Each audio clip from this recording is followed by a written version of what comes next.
We're practically at the end of the line, which is good because it's moving really fast, so I wouldn't have had time to ask people nearer to the front. Another gentleman who was here. What's your first name, sir? Dan. Dan, what did you think of the speech?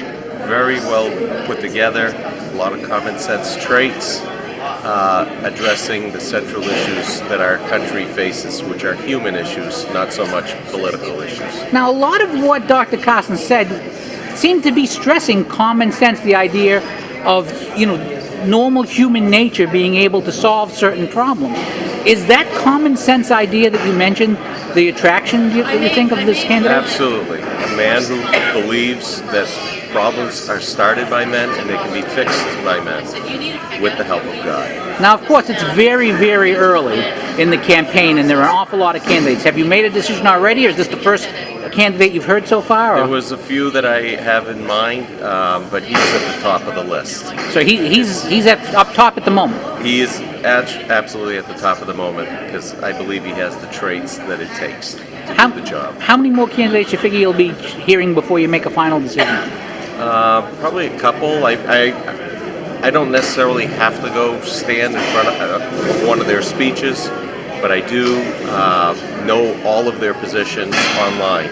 So I believe... You sound like a New Hampshire voter. It's my responsibility to know who stands for what.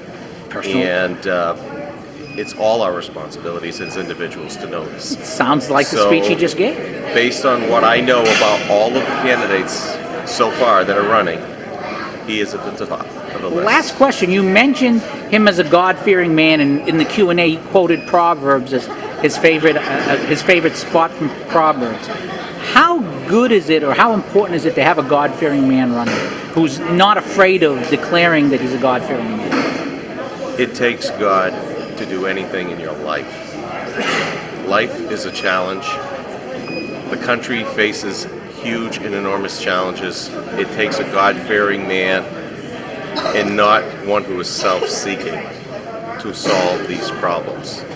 You see the problems that have exacerbated themselves currently because of the arrogance of one man at the top who is not willing to listen to anyone.